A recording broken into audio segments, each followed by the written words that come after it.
We have Ruthanna in today. Ruthanna is a makeup artist. Ruthanna, welcome. Thank you so much for having me. So Ruthanna, I know we've spent so many mornings together and we've gotten to know each other over the years, but recently I went and actually got a one-on-one tutorial for myself, and the thing that really struck me was your amount of knowledge when it came to nutrition and skincare, and I think this is something that will be really beneficial to brides, bridal parties, women in general out there. Okay. So when it comes to, I suppose, people getting married or even not even getting married, just daily kind of skincare.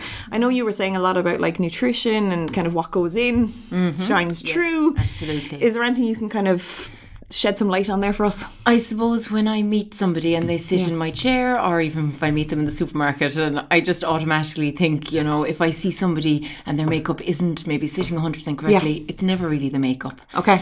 So that's a massive thing when somebody comes to me. Okay. So like you came, we had a little bit of a chat and you strip it back, you kind of take it apart. Exactly. So you're kind of saying, look, you know, what do you do? You know, and if they say, oh, I swim, I use makeup wipes. When you start to peel back the layers, you find out instantly what's happening. So generally, people would say to me, I bought a beautiful, expensive foundation and it's gone off my face. And I think that's one thing. I think people think if they throw money at something, that will fix it. Yes, whereas absolutely. in real life, I suppose. Well, I think a product is only as good as the surface that it's going on. So you could buy the most expensive paint for your walls in your house, and if the walls are in absolutely chronic shape, the paint isn't going to fix that. So where it will definitely help, it's not going to get to the source of the problem. So generally when I do makeup lessons and when I do like skincare consultations, which I do over the phone for my brides that are, you know, further afield, it might be in Australia or Canada or wherever, we do from start. So, you know, how do you feel when you get up in the morning? How does the skin feel? If it feels tight and uncomfortable, if it's red and blotchy, is there something in your diet that maybe late at night, if you're having a glass of wine, that can impact in the skin the following morning? So, I'm sure that's not what people want to hear. I know. But you know what? There are ways that you can correct it. You know, like if you are having a couple of glasses of wine and you're doing something important the following morning, you can always use like a sleeping mask, do you know what I mean, to counteract it. Or if you're going somewhere really, you know, if you're going to have a lovely girly lunch and you want your makeup to look great, but you have had a few drinks the night before, this is great for brides. You know, the Friday night hen night, Saturday night hen night, and Friday night is always out of control, and the brides are like, I didn't even know what I was doing, because they're so happy and excited. Yes. So Saturday you have to enjoy yourself as well. You do. Yeah, totally. So Saturday morning the skin can be absolutely like a desert. So there's lots of little pointers that I give to my brides. You know, I'm like, get a sheet mask and, you know, just relax and put that on. Or, you know, when you go to bed at night, get your bridesmaid involved in this, because you're probably a little bit too tired. And well, the bridesmaids have to do something. Exactly. So, you know, you can put on a little mask before you go to bed, and that just replenishes the skin. So the skin is an organ, like every other organ in your body, and it tells a story. So the different areas of the face that we have challenges with, the moment for myself, it's my jawline, so it's hormonal.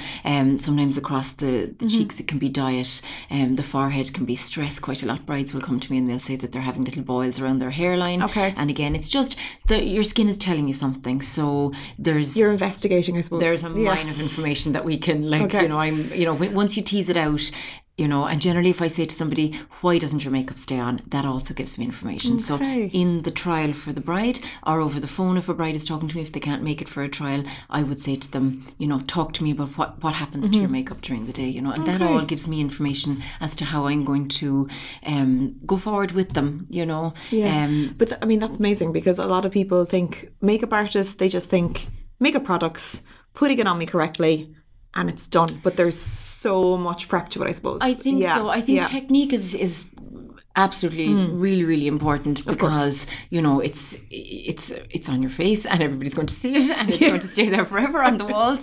But I suppose my style of bridal makeup and my style of makeup would be a little bit different in that I put as little product on as possible. So to me, I suppose my inspiration and my bride's inspiration would be go and look at the red carpet, over the Oscars red carpet, not the some bad soap awards somewhere.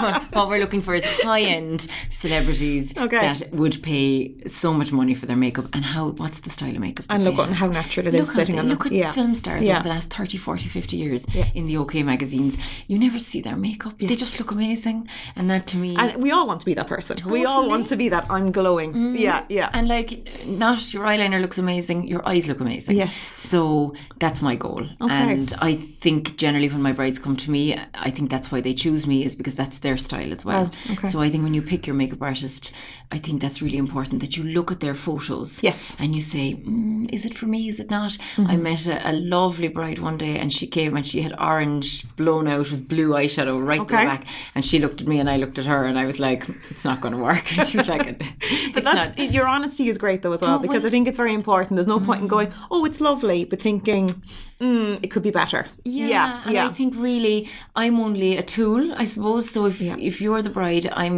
you know, it's like, I think sometimes people shy away from maybe personal shoppers because, you have to, the personal shopper will have to get the information about you. And it's the same with the makeup. You don't want to give it sometimes, I suppose, do you? You just want to be honest. Sometimes people say to me, oh no, you're the expert. And I'm like, no, trust me.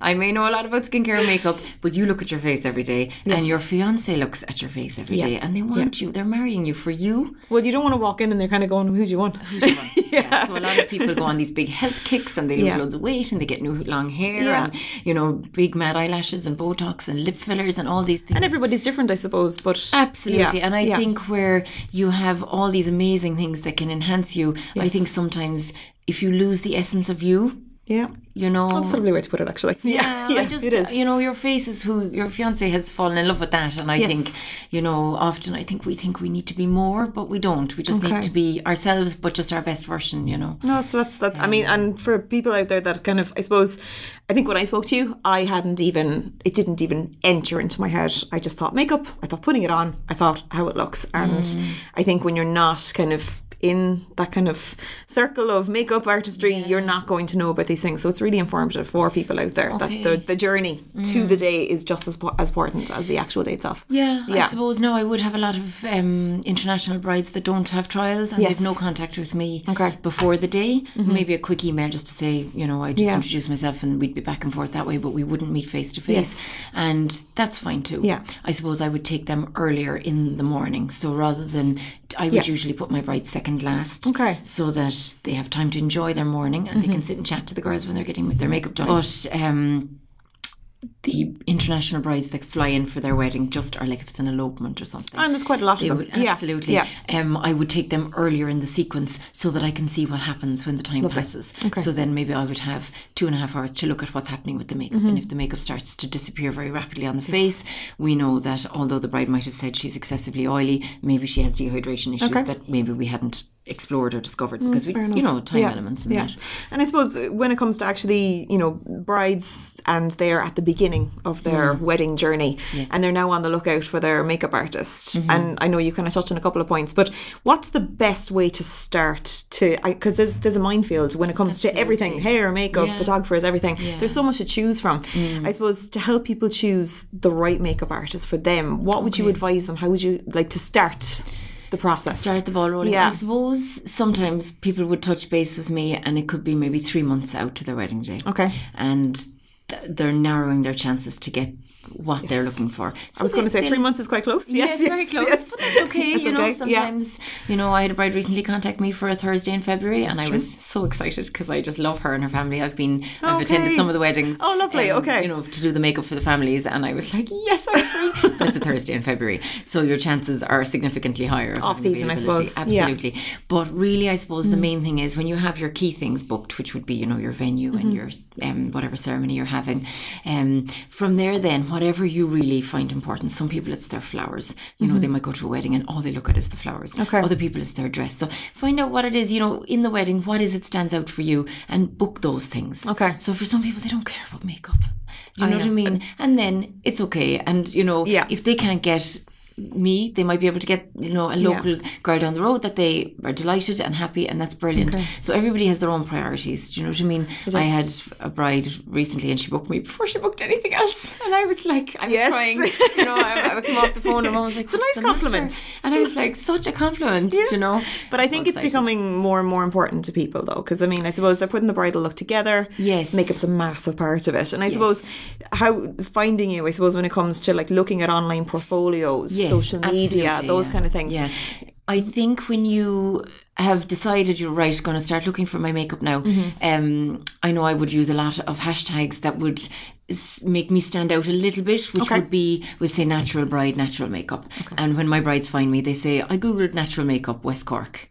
and up comes. Yeah. Okay. So I suppose if you have something in your mind, so if you want like Hollywood glam, yes, or if you have something in your mind like that, sometimes when you throw those words into Google search, or you know, there are forums out there as well. There's word of mouth is massive in our industry. Okay. So if you've had if you are a bride and you've had a friend who's got married, like you know, who did you have? And I suppose referrals, were they good, were they bad? Yeah, absolutely, and reviews as well. Reviews are massive. Yeah. So then the next step really is to touch base with the person, because photographs are one thing. They give us an awful lot of time on their wedding day to spend with them and their family. And it's such a privilege. Yeah, and I suppose that's another thing. It's one thing being able to actually be a talented makeup artist. It's another thing then to actually spend what's such an important. So the day it's a massive day. Like people can put one thing up to 3 or 4 years into planning this one day of their lives. And I suppose having somebody in that's good at what they do and has helped you along the process to this point. But then I think you've referenced it before as kind of almost social working on the morning in a way, in a nice way. But it's kind of the atmosphere of a wedding morning and how we can be stress-free and relaxed, I think, versus high stressed and high tension is just as important. Absolutely. Yeah. I've worked a few weddings where the bride is, on cloud 9. She's so excited. Floating. Yeah. And the bridesmaids are quietly having crisis after crisis in the background, but they're keeping it from her, which is nice. Absolutely. And sometimes they're not. Okay. And that's also okay, because I love to see a bride getting really bad information. She's like, okay. And she's happy. I'm getting married today. I always say the most important things is to have your partner there and to have the green folder. Yeah. And really everything else falls into place. But having personalities like yourself there on the morning just to with kind of keep everything absolutely keeps it moving, but keeps things not on edge, but like a relaxed feel to things as well, that you're enjoying the process, that you're not feeling like I have to get through this to get onto the ceremony, that I just want it over with. You're actually enjoying it. I know, because I know we spent mornings together and you're trying to get the bride to get dressed, but she's actually just enjoying herself too much. And a lot of people say, oh my goodness, it was such an amazing part of the day, because you're with your friends, you're being pampered. It's so lovely, and I think I allow plenty of time for each face, so that what I always say is I get you maybe 70% ready. You go and you look in the mirror and you make sure you recognise yourself and make sure you like it. And often they'll come back and they'll be like, I like her eyeshadow more than mine. So it's a process, and I love that, because I'm like, let's get you delighted with your face. And be honest about it. Absolutely. Like, you will not hurt my feelings. You really won't. It's just about being honest and saying, 100%. Listen, I wear way more blusher than that, or I'd like a darker lip. Yes, and being honest, I suppose, is very, very important, that you don't just go, oh, it's lovely, to be polite. And then go and wash it off, which so many people do. And I think that's one of the key questions that I ask at the start of every trial. Talk to me about good experiences having had your makeup done before, and talk to me about bad experiences. And also, I would say, bring a photo of makeup that you loved, maybe that you've done yourself, or makeup that you hated that you'd had done yourself, or that you got done. And that's all information gathering for me, so I love that. Do you know what I mean? And I suppose on the subject of trials then, so say you've got your wedding date, you've booked you as your makeup artist, do people get trials prior to booking ever? Yes, or is it always just before the wedding, I suppose? Those brides that have had experiences that have been less than desirable will often ring, and they could be in a bit of a flap, and they'd say, listen, I'm really nervous about my makeup. Often they're the brides that love the way they do their own makeup. Yes, but they can't. I have seen brides do their own makeup in the morning, but it's very, very rare, and I think it's a bit of stress for them as well. Well, you're kind of putting pressure on yourself, that if someone says, who did your makeup? Me. I suppose. I think a lot of them feel that they can do it beautifully, but that if they were nervous or uncomfortable or emotional, they wouldn't be able to pull it together. And I think it's nice. I have had brides the morning of a wedding do their own face, do their own makeup, and what I do then is I support them. We do I might do a little bit of blush, maybe a tiny bit of very subtle contouring, lashes for them. I might correct their eyebrows slightly if they can't get it quite right for themselves. And I think then they love that, because they look like themselves. So, and I love that too, because they're happy and they're comfortable in their skin, and I've been able to look after their maybe elderly aunts, or the lovely bridesmaids. And while a bride will be able to do her own makeup, it's really important that the bridal party feel comfortable as well with what's happening for them. But yes, absolutely, some of them book me for a trial before they secure the date. Now, I would just say, with regards to booking and securing a date, I do take a deposit, and what I say to them, I think everyone does. I think you have to, and I think that allows peace of mind for the bride and for myself. And what that when they do a trial beforehand. So what I do is I give them a first refusal. Okay. So someone in the meantime. Absolutely. And then I offer to the bride, maybe her trial is Saturday week and I get an inquiry tomorrow. So I would bring back my bride for the trial Saturday week and I'd say, listen, this is your first refusal. Do you want to put a deposit down on the day and we'll meet? Which is fair enough. Because I know not everyone gets a trial done before booking. But when it comes to the actual trial pre-wedding, I suppose, when is the best time to do that? Or is there a best time to do that, I suppose? I suppose because I'm skincare obsessed. I love to have a little bit of time to get the work in motion. We need a few months here. You kind of do. I would say maybe minimum 3 weeks before a wedding. I think those few weeks get so jam-packed. That's even quite close. I thought you were going to say longer, to be honest. Well, I've seen skin turnaround, really problem skin turnaround in 6 weeks. Wow. Real problem dermatitis.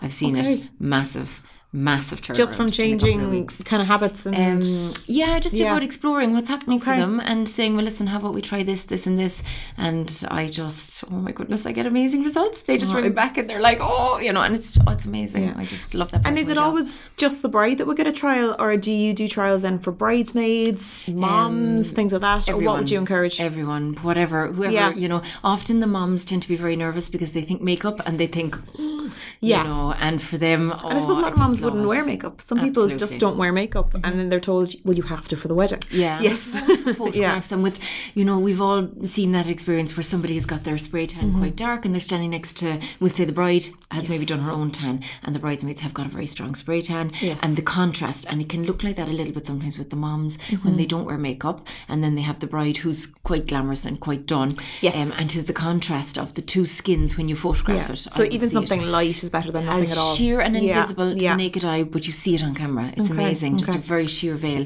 And I suppose that would be my favourite type of makeup, is makeup that you just can't see. But the moms look in the mirror and they go, because it's so subtle. That's lovely. But it really makes a difference, So it's okay for whoever wants to get a trial. Sometimes if it's a couple of girls together, I would usually encourage that. Like, Girls' day out? Girls' day out, absolutely. Or that I would come to them. There's no problem. Usually, especially if, they might be having a hen weekend or something. I know availability on Saturday can be tricky, but it's whoever wants it, and it's a trial is peace of mind. Yes. So that's what it is. And some brides just don't need it. And if they're familiar with me and I've done their makeup before, they're happy. And a wedding is an expensive time, so I would offer the trial, or I also do it like an express makeup where they get to see the makeup. We don't do any of the skincare. We just do the makeup, very good. And then I suppose for people that just, as you said at the beginning, living abroad, they're just physically not in the country, they cannot get you for a trial. It's not the end of the world not having a trial. No, it's not. Absolutely. No, I would have brides flying in for their ceremony on the Saturday and they would come to me maybe on the Tuesday. But that week is very busy. And a lot of the time those brides tend to cancel their makeup trial. And I would always say to them, don't worry. Not at all. It's perfect. Don't you worry. Talk to me about your skin. If they ring me, and we do a lot of Skype consultations or, WhatsApping back and forth. That's true as well. I suppose you can actually see them over video and kind of give them advice. Ask them, what's going on? How does it feel in this environment? How does it feel? And, what's happening? And then, the information is there, All right. But it's all. I suppose then we're kind of, you've booked, you've done your trials, it's the wedding day. And this is, it's such a key thing that people talk about is timing. I know every wedding day is different, so there's no set structure of this is when you start and this is when you finish, because every ceremony time starts differently. Yes, absolutely. Different numbers of bridal parties, different types, I suppose, of makeup styles. How would you, or what would you advise people to do when it comes to actual timing? Like, how did the day start to when you're kind of getting dressed? I suppose the main thing is that you've spent all this time planning, and it's a fabulous party. Sometimes people are really, really nervous. I'm saying to them, all the people that are here are rooting for you, so don't be stressed. These are people that you love, and I know some people have massive weddings and there might be people that they don't know there, but for the most part the people when you walk up the aisle, they're rooting for you, and 100%. Really, so what I'm saying to them is, especially if they're a little bit nervous, this is a lovely amazing day, and let's just enjoy it. And I think then if they're a very emotional type of person, I'd be saying 2 or 3 days before the wedding, go into a room, listen to the music. If you're afraid you're going to be crying, have a good cry for yourself. If there's graves to visit, get it out of the system. Go and talk to your loved one. Go and sit by the grave. I had a bride, and she got herself a hot chocolate, and she got her loved one a hot chocolate, in the grave, and she left it there with them, and, and she said she cried her socks off, and But she got it out of her system. You know, she just, obviously, you have very happy mornings, but it's not fairyland. It's real life. And sometimes, you know, sad But I always say to brides, it's okay to be emotional. Okay. It's okay to cry. It's okay to laugh. It's okay to be yourself. Totally. And that's what concealer's for. Yeah, exactly. So, but generally, if somebody's a little bit emotional, I'm like, let it out. Okay. And often, even if the makeup is done on the bride and she's crying like a maniac, there is loads of time. Okay. So, you know, I would always, when I would work out my timings, I allow time per person. Yes. And then I allow loads of time afterwards. So just, you know. And would there be a bit of extra time given to the bride, or is it kind of, would they all kind of be similar? Often when the bride has had her trial, we're very familiar and I know specifically what she's looking for. Okay. So that speeds up that process. Yes. The bridesmaids, I find I have to tease it out a little bit more with them. So there's a bit of a discussion beforehand, I suppose, as well. A little bit more, yeah, absolutely. So sometimes the bride will have an idea of what she's looking for, like a theme. So she'd like them all quite natural, or sometimes she might say, listen, I want my makeup to be natural. I would like them a little bit more glam. Okay. You know, just depending. Sometimes their hair is up, down, whatever. So we just discuss the look. But this is where if I get them 60% ready, they go off. And then when they come back for their touch-up, that's when it all kind of comes together. Because they've seen each other and they're like, I like that. I belong to her. I prefer her eyelashes or whatever. So, and it just comes together. Yeah. But that's built into the time. Yeah. So I would ask my bride how many heads. Yes. And then we would work our start time. I would usually, I don't know if it's against the instructions of the photographers, but I would say an hour in your dress before you leave, which allows time for deodorant, perfume, earrings, all that. Yeah. And then I think before that they work back. You know? And that's a big mistake I think people make as well. I've done many mornings where they've timed the hair and makeup from the ceremony start time to when they arrive, rather than the time you need to be getting in your dress to back to when you start. And you do need to allow this. Because that mad panic of like, quick, you just don't need that. No, not at all. You don't need that, you know. And actually oftentimes, you know, somebody might say, oh listen, I was going to do my own makeup, can you do my makeup? And I say, absolutely, but we're going to look after the bridal party first. You know, it might be like a friend or maybe a sister-in-law or something, and while they're having their photographs taken, you know, if time allows, absolutely, so I mean, there's always flexibility. Sometimes there's an auntie comes and she's got her makeup done somewhere and she's not happy with it, and we tweak it a little bit, or she feels she should have said something she didn't. So there's always time for those kind of things. But I suppose letting you know numbers and being honest about the numbers is good. Like, yes, you get thrown a curveball now and then, but you do need to. You don't want to be told 6 and you walk into 8, because that would throw timing. Or 4 and you do 14. Okay, wow. Okay. Did that happen? Okay, wow. And that was a curveball for the bride too. But anyway, wow, 14. Okay, that's you sweating. Sorry for another day. Yes, that was difficult. Yeah, sweat-inducing. But it's amazing. Not what you want to. It's unneeded pressure, I suppose, on the wedding morning. The poor bride. Well, this is it. Like, she wants to get dressed and get to her ceremony. This isn't makeup related, but it's wedding related. Yes. Have your environment the morning of the wedding calm. Yes. Sometimes neighbours and the people you want there. You know, absolutely. And look, I shouldn't say neighbour, I'm not picking on the neighbours, but you know, just remember. No, but you don't need a house full of strangers. Yes. The day is busy. Once you hit the ceremony, everybody wants a piece of the bride. All day long. It's all day long as you get on the dance floor. I think the buzzword of mindfulness, like being with your nearest and dearest, and having just quiet time. Yeah. And sometimes there's music and sometimes there's not, and that's lovely. Do you know what I mean? Always. And it's the morning you want to have, and everyone is very different. They are very different. Totally. And I did a rave one morning. I came out and I was like, it was amazing. But it got them pumped up for their day. And that was them, and they were like the funnest, most crazy group ever, you know. Okay. And I suppose then when it comes to the actual products you're using today, do you, I suppose, obviously you have your own products that you use, and time again, I'm sure it's a massive range of things. The list is endless. But when it comes to, do some people like not dictate to you, but ask you to use certain products for, I suppose, being ethical, it's not tested on animals, or all these different reasons? Vegans, it's a massive thing. So there's certain brands that we use just with vegans. Absolutely. So cruelty to animals, all that kind of thing has become huge. Now I suppose makeup companies are following suit. The demand is there. You know, I suppose brushes that are used, synthetic brushes, all that kind of thing. Never would have thought of that, actually. You know, and like, I suppose environmentally friendly products with regards to like your brush cleaners, like being loaded with chemicals and all that kind of thing. So I think from the start, that's part of the discussion. You know, the opening email from a bride will be, do you use? And straight away. We tease it out, absolutely. So some brides will say, I only use this. What products do you use? And you know straight away, it's like a vetting process for them. So I'm very open. I suppose I worked with Chanel for a few years, and then I worked with Lancôme. They're both French companies, and they're both skin driven and very kind of classical, very elegant, kind of pared back. But my kit would contain, you've got loads of different companies. You have Make-Up Forever, Inglot, like the full on MAC, the full on drama, right the way through then to like your top end brands like Kevin Aucoin and Laura Mercier and brands that I would use in my kit. I wouldn't necessarily send the bride away to buy them, but I wouldn't feel comfortable going to a wedding without them in my kit. 100%. So, and if chances are it probably wouldn't happen because your range is it's so wide, but do some people just say, this is my makeup and I want you to use this product and hand it to you on the day? I had a bridesmaid recently, real severe allergies and skin sensitivities. And generally what I would say to somebody like that is, absolutely. The day, it's not about me, it's about you and your face.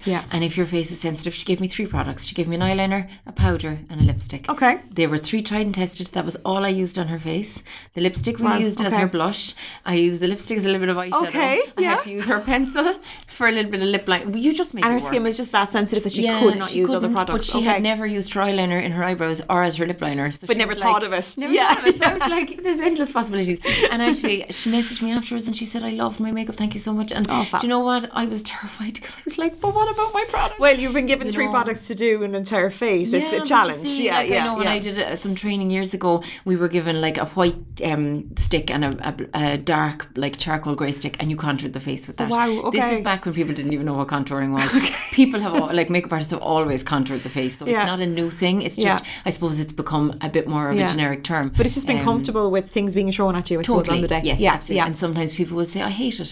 I hate my makeup, take it off. And it's not an insult to you personally, it's just that person. And then I just when we tease it out, they always wear blue eyeshadow, and I would never have guessed that. So I think the key thing is when you say to, when a bride says to somebody, oh, you're the expert, if you say it to your florist, they need a sense of who you are. 100%. And I think when you're describing what you like, you need to say, I like blue eyeshadow, or I like a hot pink lip or something, because if that's how you feel, essentially you, then you're not going to feel like it without it. And I suppose when it comes to lipsticks, the colour, it's endless. And I know some people have said to me that they've actually talked more about what lipstick colour they're going to wear on their wedding day than any other part of their face. I know. But is that something you would help brides with prior as well to the wedding? Or this is something I find feedback from yourselves so important. Because people love a nude lip.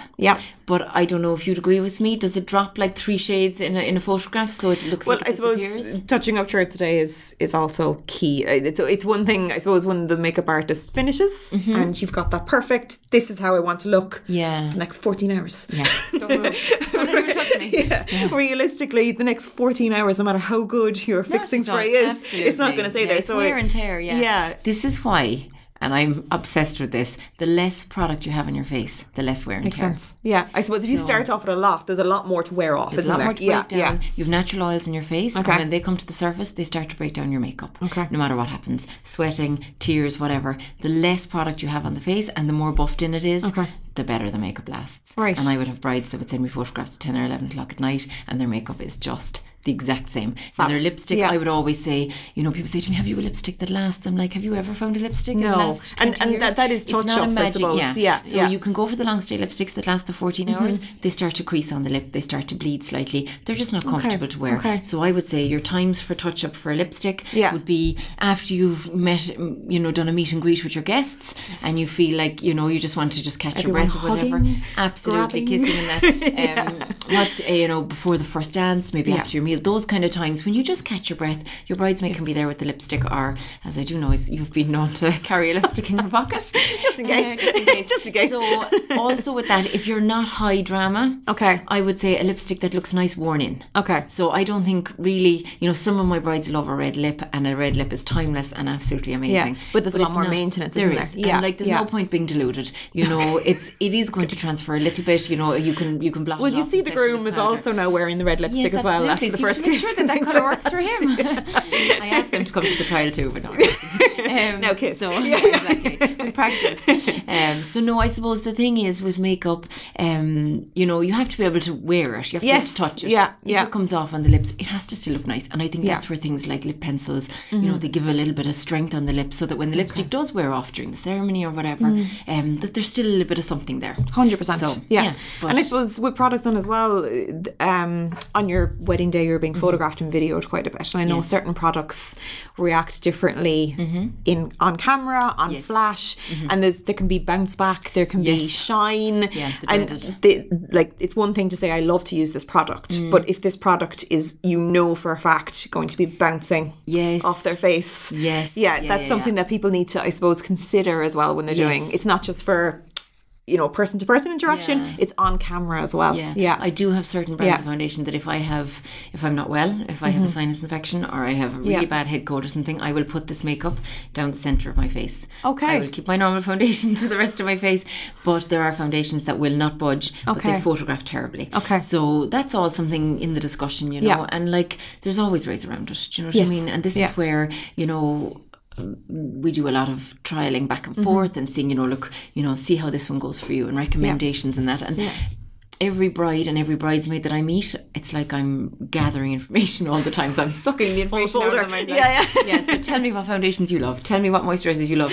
And it's all information gathering. And I just have all this information waiting to be pushed back out there. onto one day. Not at all. But I suppose if somebody says to me, I have come up with skin situations with bridesmaids and brides that you might never see it again. You know, mascara breaking down on the face. You know, certain things, makeup disappearing from certain parts of the face. And I suppose having a tier as well, that you don't want whatever's on your eyes now on your face. Totally. And as I tell all my brides, and if they're nervous about it, I test my products in the shower before they go into the kit. So if I put it on my face and I have a shower, and if it runs, it doesn't make it into the kit, because no matter how much someone cries, it's never that much water. So I just think it's just about all that kind of thing. But really, when you have a professional makeup artist looking after you on the wedding day, you don't even have to think. You're in good hands. You're in good hands. Totally. And I suppose one thing as well is, and this can be quite a difficult thing for people, is when it comes to wearing tan, fake tan.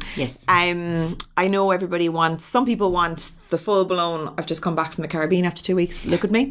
And then other people are quite happy with just a sheen or a glow. Or none. My brides are having none at the moment. It's lovely. And I suppose, but if you are the bride who's thinking, I am going to put fake tan on, to have the fake tan on when you go to the trial, is that something you'd advise, that you're not doing one makeup to match their natural skin tone, and then you arrive in the morning? So when I touch base with the bride before she comes for the trial, I give her a few instructions. So it's nice to wear cream, something like kind of a cream top or something, because when they come wearing the dark colours, the makeup looks very different. Or they might be wearing like a strong forest green jumper. Chances are you're going to wear white. And I had an electric blue bride this summer. Well, we've had black and red and all sorts. So you're I suppose tease that out. If they're wearing a light coloured dress, the makeup looks completely different. So in the trial, I end up throwing a towel over someone's shoulders so that it bounces the light up. Your makeup looks very different with a light colour. So that's something I would say. I also tell them to get photos that they like and they don't like. That's really important. Wear a little bit of tan if you're planning on wearing tan. It doesn't have to be professionally applied, but just put a little bit of something to warm up the skin colour. Don't come with a completely different skin tone. Exactly. It's no problem if you do. We work around it. But if you don't, or sometimes people, if they're working in a lab and they can't wear tan or whatever, we just end up putting a little bit of something down the neck just to give them the look of it. Absolutely. There was something else that I was going to say. You're all right. It's gone. And what about when it comes to lashes? I know some girls do wear lashes. Some girls go full lash. A couple of little individual lashes to give that flare. Is that is this something that you should probably add into the trial as well, or think about beforehand?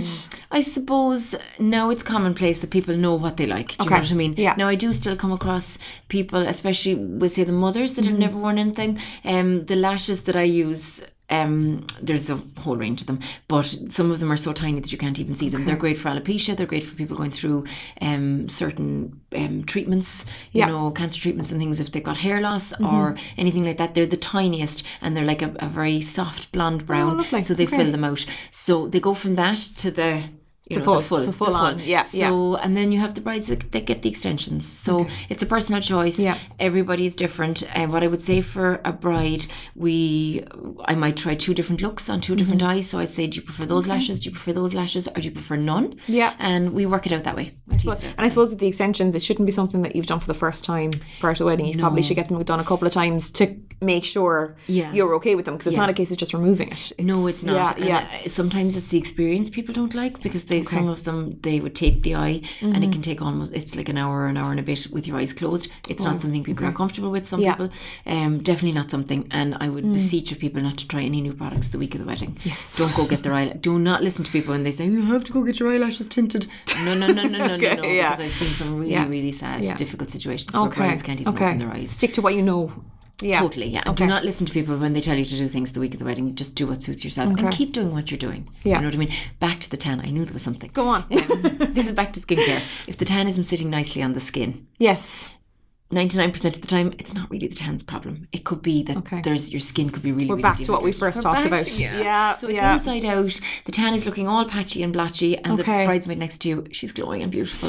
And it's like, but it could be that you're working in a very dry environment. So if you work in somewhere where there's like air conditioning or centralised air, it's drying out the skin, all those kind of things. So again, trial your tan. And sometimes people like to do their own tan, and sometimes people use like a buildable one. Yes. You know, just see what you like. Don't go too far outside the box of what you normally do, because you want to look like yourself, you know, and you are wearing a light coloured dress and your groom is probably not going to be doing like major tanning, so you just don't want there to be too much of a contrast either. Exactly. Or if you've got kids and the kids are natural pale colour and you stand the child next to you and now suddenly you look like part of the family that shouldn't have been there. Did not think of that. No, but kids would be a big thing.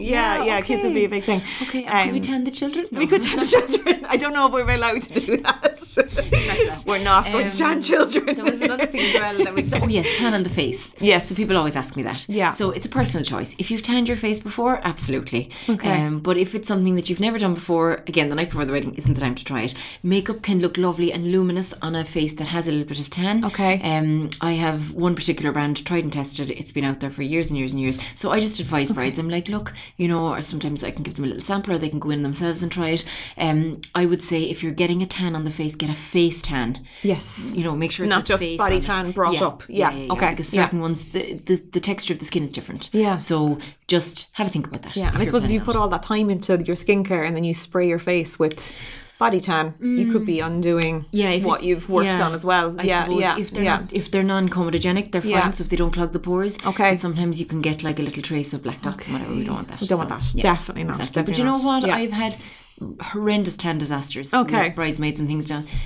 Everything is fixable. 100%. Yeah. So it's just that's what makeup is for. It's helping people not to put them in that situation to begin with. Yeah, absolutely. Tattoo cover is another thing that I would do. Yes. Just tell your makeup artist that you have a tattoo that you'd like covered. Yeah. Because producing like an absolutely enormous symbol on the back of your back, and if your dress is backless and you want it covered, that will take time. Because I have seen brides where they have covered tattoos in different areas, and then the dress is kind of half on, half off. Yeah. If it's quite a warm day and you perspire a bit, the transfer, I suppose, the product you use to cover tan, it's just as important, because it could come off in the dress as well. And just make sure that your makeup artist is experienced with that and is comfortable with doing that. Do you know what I mean? Yeah. And sometimes people get tattoos and they might regret it, or they just don't want someone to see it as well. And I suppose. That's perfect, absolutely. And if they do fall in love with a dress that's backless, you just have to be aware that no matter what the tattoo cover is, there is going to be traces of it. Yes. Do you know what I mean? Yeah, it's never going to be 100%. It's not. So I suppose just like when you get it lasered off, you can still see markings of it. But I would work with people with scarring. They'd have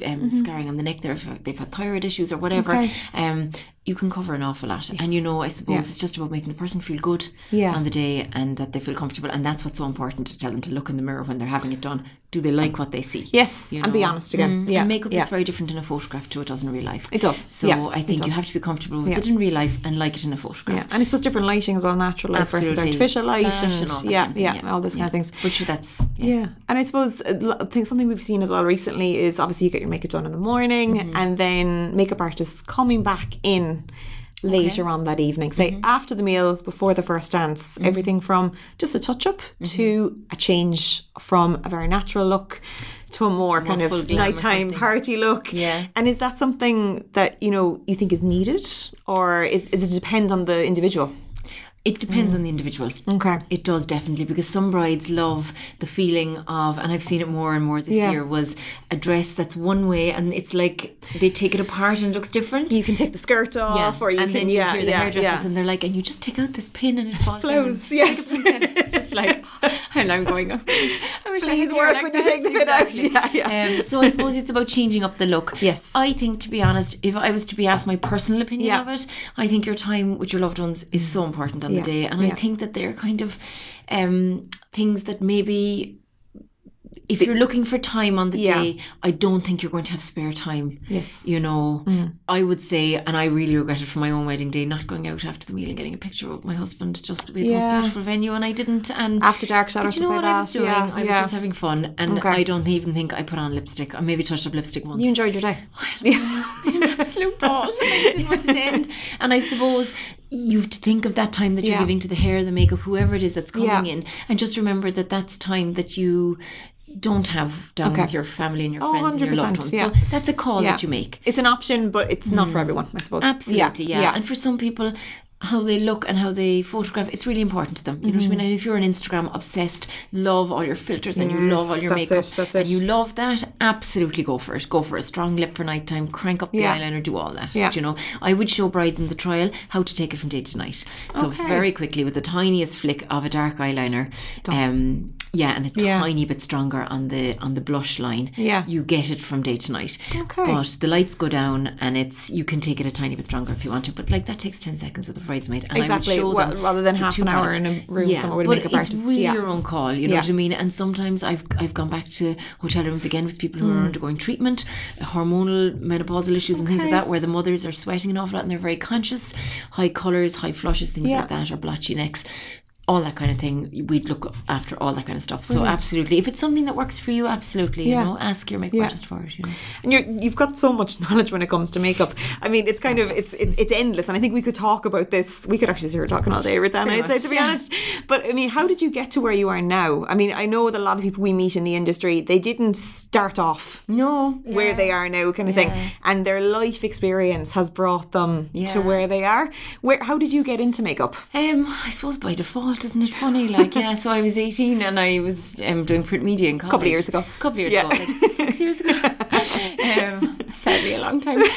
So when people ask me how long I'm in makeup, I'm like, oh, can I lie? But anyway, and lie for like less years because that makes me sound old.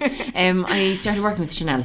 So when I started working with them, I didn't own a scrap of makeup. I didn't have one product because I suppose we never had it growing up. My parents were very It was a different age as well, I think. Totally different. And they were very religious and we didn't, you know, we were very devout, you know, with religion they were. So our hair was long, we didn't have our ears, that kind of thing. So I suppose I would have had a different upbringing to some girls who would have loved the pan stick and the... And the minute you hit 18, you were straight in there. Straight in there. Well, I just hello with my little tiny product. Like, I still to this day, my makeup bag has about 4 things in it. You know, for a makeup artist, I know it should be the other way, but I like pared back and I like natural. And I'd say some people, when they meet me, they're like, you're a what? Because I don't wear much. And if I met you during the week, when I'm not working, I don't really wear makeup. It's probably better for your skin, though. 3 small kids. Really, and I have 3 small kids, and just time. And to me, time is more valuable for me at this moment when I'm having a bad day. Don't get me wrong. A few minutes in front of the mirror, and you put on, you know, a few carefully placed cosmetics, and you feel so much better. But yes, worked with Chanel. Then I moved to Lancôme again, another French company. Then I did social care in college, and I worked in that for a few years. Which comes into the social working on the morning. Yes, absolutely.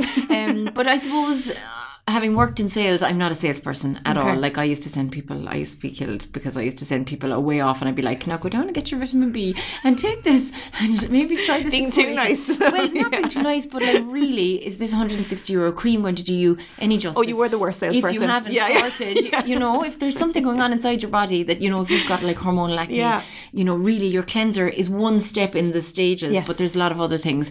But yes, I am a dreadful salesperson.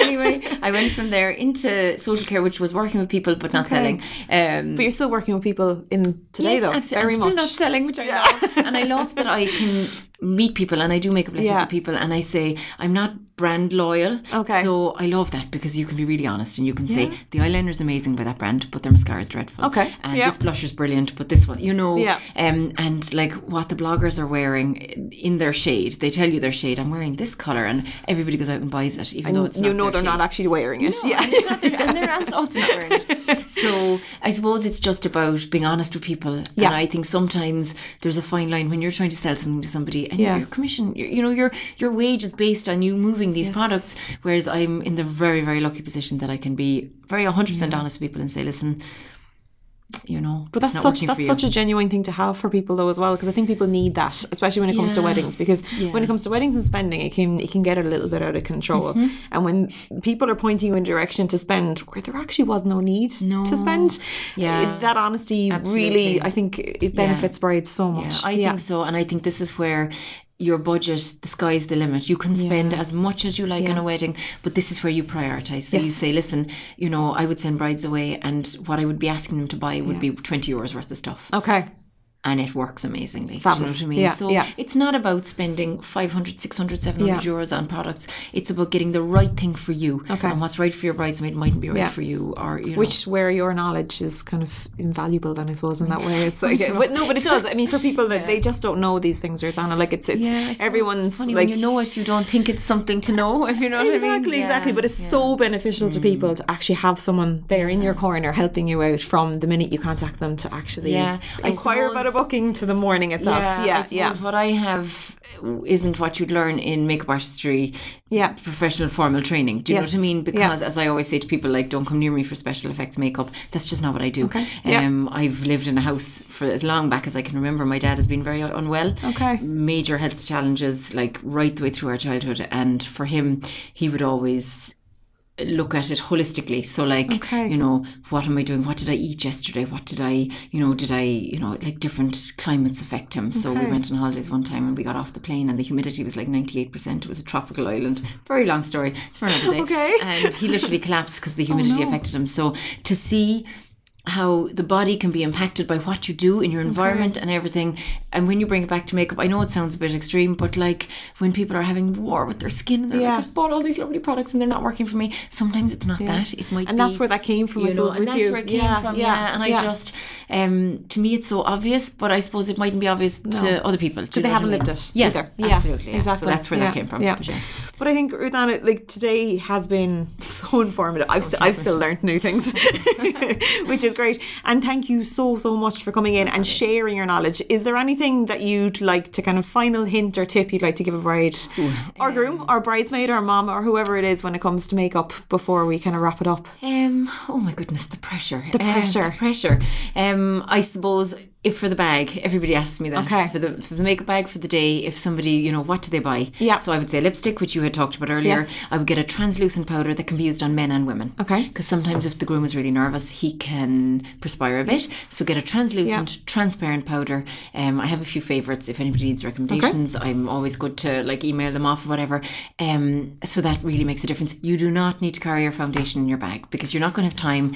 Can you imagine in your white dress and you're trying to squirt on the pump and you're standing at a photo shoot venue somewhere trying to put it on in a mirror. All you will need, trust your makeup artist, have your trial early in the day so you can wear it for hours and hours, and your loose powder, or your setting powder, your inner pressed, and that just controls shine. So if there is a groom or a best man or whatever and they're sweating and perspiring, blotting sheets, like a powder to control shine, and your lipstick. And it's good to think of the groom as well, because I think a lot of people, obviously we don't forget about the groom, but the focus when it comes to the girls getting ready is so much more than, yes, the groom puts on a suit and he might shave and do a few things like that. Yeah. But when it comes to keeping the groom as well, in one piece throughout the day, it's something important. And believe it or not, I would do, more often than not, I would do a little bit of makeup on the father of the bride if he asks for it. If he asks for it. Sometimes they can have broken capillaries from being out on the farm, or maybe a very high colouring that they're very conscious of if they're undergoing treatment and they feel very unwell. And these are products that are suitable for men, and we would use them when we work on camera for TV work. And I think it's becoming more and more the norm anyway. Absolutely. And it's just about feeling your best, You will not see the products on the face, but it's just about feeling a little bit brighter in yourself. Ruthanna, thank you so much for coming in and sharing so much knowledge with us. I think we had such a good conversation. We have to get you back. Oh, okay. Same time next week. Same time next week. But Ruthanna, thank you. And thank you for having me. It was amazing.